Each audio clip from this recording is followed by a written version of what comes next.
there is no reasoning. There is nothing, none of that.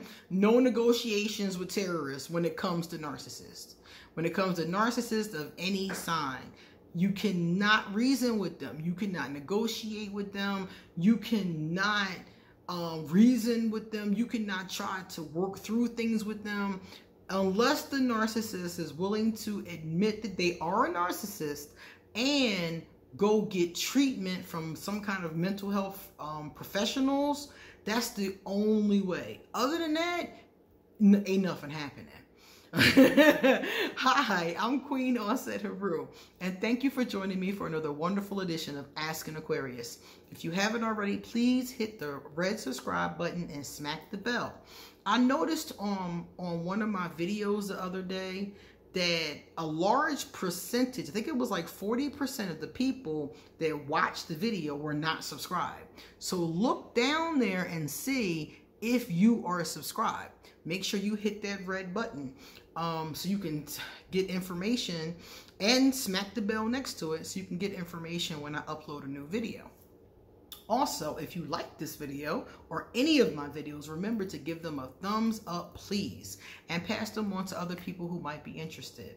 Also, drop us a positive comment in the comments section. And please stick around to the end of the video because I'm going to respond to 2 positive comments that I got from previous videos. If you want to get a reading done, please email me. If you would like to talk with me, all of my information is underneath this video. And if you would like to be my patron on Patreon, that link is underneath this video too. So let's get back to the narcissist. Recently, a woman said to me that she was in a relationship with a narcissist. A diagnosed. You know, they got the piece of paper and everything. She was with a diagnosed narcissist. And it's a very buzzword nowadays. Basically, it's a person that just cares about themselves. A narcissist doesn't care about anybody else. And some of them don't even, I'm wondering like to what extent they care about themselves, because I don't think it's a self-love thing. I think it's more of a selfish thing. But anyway, she said to me that she was in a relationship with this narcissist and they broke up. Now, since they've broke up, she said that homeboy has emailed and texted her and sent messages through other people. And she said, Queen, how can I walk away from him when he clearly needs help? She was like, he's diagnosed. He got a piece of paper in his hand. He clearly needs help. But he gaslights her. He emotionally abuses her. He's put her through a number of things. He's, you know, lied to her. At one point in time, he had another woman pregnant. She didn't have the baby, but she was pregnant until she got rid of the baby. He's done a number of things that are just really deal breakers. That's the bottom line. So that's why she broke up with him. But she said that the other day they were talking and he said to her, because, you know, I told you he was emailing and, you know, he basically just trying to bring her back. He's putting out little feelers, oh, woe is me, pity party kind of stuff. And one of the things he said to her was, you know that I need you. Okay? So she said to me, he does need help. He clearly needs help. You know, he clearly needs some mental help, some medicine, some something. She said he needs help. It's obvious. Anybody that knows him knows that the man needs help. And I'm like, but you have to realize that you cannot stay with this person and allow them to abuse you because they need your help. He's going to have to get that help from somewhere else. You can't really do much for him anyway. He needs a professional.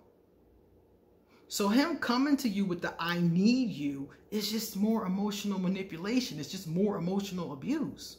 He noticed that this is the first time that you've pulled that far away from him. And he's doing what narcissists do, what emotional abusers do, to draw you back in. But it's not because he needs you. well, he does need you, but he's not really going to take advantage of the help that you're offering. He's only trying to get you back in his clutches so he can abuse you again. It's not about him needing you or needing help or wanting to change. When you have a relationship with a narcissist and you decide that you have to let them go because the relationship is negative or abusive towards you, the smartest thing to do, and I talked about this in another video years ago, the smartest thing to do is detach from them. You have to. You have to cut them at the quick. You got to cut them like an afro. You got to cut them off. You got to be the queen of swords with them. Because what's going to happen is that a narcissist can only manipulate you as long as they have your ear.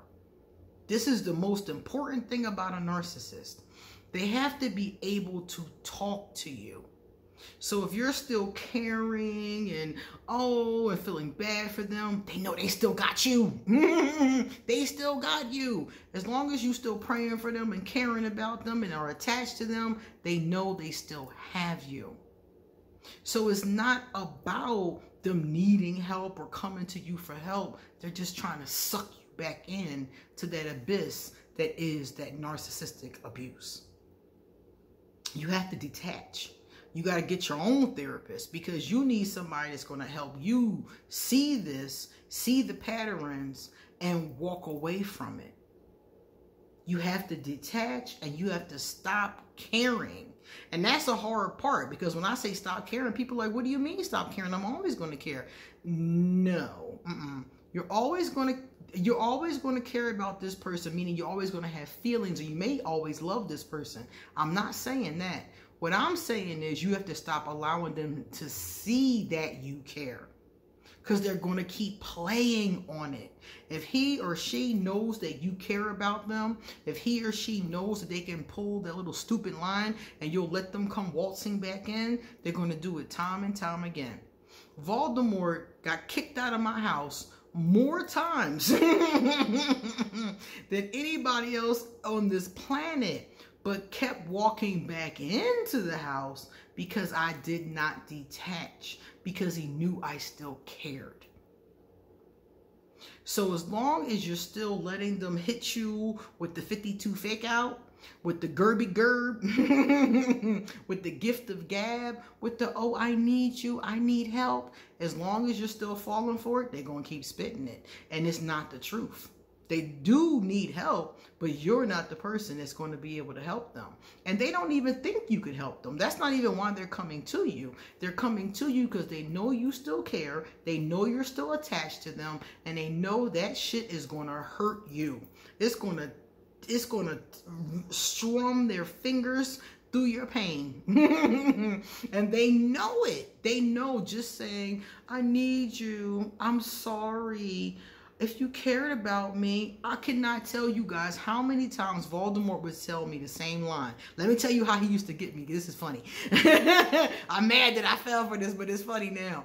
He used to say to me, if you're going to leave me, the least you can do is tell me to my face. He would tell me that every time I got fed up and I was like, you know what? I'm done with you and all that. Okay? Every time I told him that, he would say, well, the least you can do is tell me to my face. How you going to tell me this over the phone? He would say the same thing every time. And I fell for it every time until the end. Until the very end. I was just like, nah, But I kept falling for it. And you know what would happen? He would say, tell me to my face. I would say, fine. If you want to talk and, face to face, fine. He would come over. He would seduce me. And we would go right back to the same damn relationship. We would go right back. We would go right back to it. Because the point wasn't for me to tell him to his face. The point was for him to get in my face so he could manipulate me. He wanted to get in my face and in my ear. A narcissist can't do anything to you if you don't let them talk to you. So if you're letting them talk either on the phone, in email, if you're responding to their text messages, if you're letting them come over to talk, no matter what you're doing, if you're allowing it, You're leaving the door open for yourself to be abused. And I left that door open. He came through that door time and time again with that same tired ass line.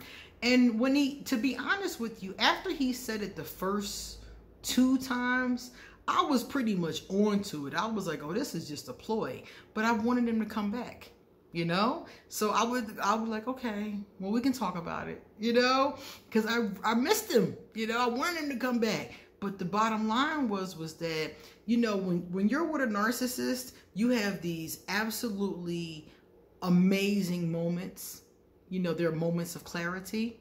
And then you have these absolutely awful moments. So if Voldemort and I would go through an awful moment, I would want nothing to do with him. And then he would come back with that, well, at least you could say it to my face. And then when he got to the house, then it was, well, let's talk about it and we can work this out. And what about this? And what about that? And everything he said was always some shit I had to do. It was never about him changing or being a better person. It was always me letting something go or something along those lines. So the bottom line is that they're going to use that. Anytime a narcissist can get in your ear, they got you. You have to cut off their contact to you. If you cut off homeboy's contact to you and he's unable to tell you how much he misses you and needs you and how sad he is, very quickly you'll find yourself going in the opposite direction. And after a while, you'll be able to break that pattern of abuse, you know, and you'll be able to start to rebuild your life.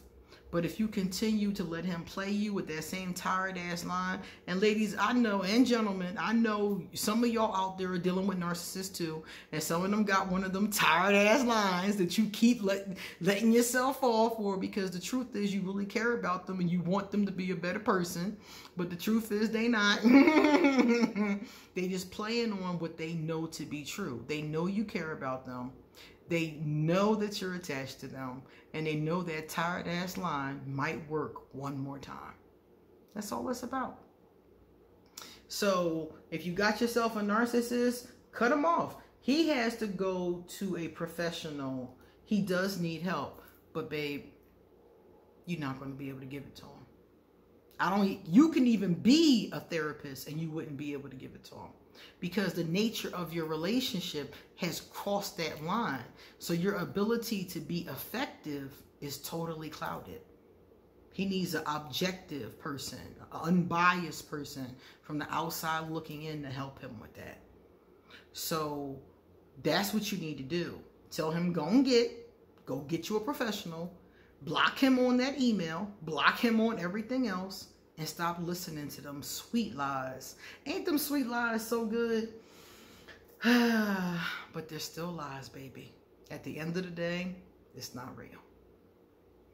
Now we're going to take a look at some positive comments. Victoria Brown. Hey, Victoria. Victoria said, Hotep, my queen. What's up, Hotep? Well spoken. I was just speaking to this shade. I can't. She's talking about fake friends. She's like, I cannot take these fake friends. Nope. Don't put up with nobody that's disloyal. Nobody that's fake. Fake people get you hurt. Fake people set you up to get robbed. You know what I'm saying? Fake people lie on you. Fake people talk about you behind your back. Fake people steal from you. Don't deal with them at all. Sophia Ramirez. Every time you say you are in South America, I wonder if you speak Spanish at all. It would be interesting to hear you. I'm generally in Central America. I'm in Costa Rica in Central America, although I do frequent South America. I haven't been since the pandemic, but I really love Medellin. I love Medellin, and I love Cartagena. Been to both of those places, and I love them both. I don't speak good Spanish. What is my favorite line in Spanish? Mi español es muy poquito. My Spanish is very small. That's my favorite line. I can't say very much. I can say derecha and izquierda to the cab driver to tell them which way to go, left or right. But I don't know a lot. I know colors, some colors. I know numbers. I know very little. I actually should be studying a lot more than I am. And what I do know, I just know from in passing. The thing about living in Costa Rica is that Costa Rica has the most English speakers of a Spanish. It's a Spanish speaking nation, but it has so many English speakers here. So it really hasn't encouraged me to study more, because I can easily speak English to many of them, and my Google Translate is pretty effective here. So you're right, Sophia, I should be studying Spanish, and I'm going to. I keep telling people I'm going to. It's just the fact that, you know, when I first got here, it was a little bit harder because the people around me mostly spoke Spanish. But since I've been where I'm at now, and mostly people speak English, I got real lazy with it. So you're 100% right. So, yeah, mi español es muy poquito. All right, guys, it's time for us to get going. And you please come back soon, because I got a lot more to say. See you later.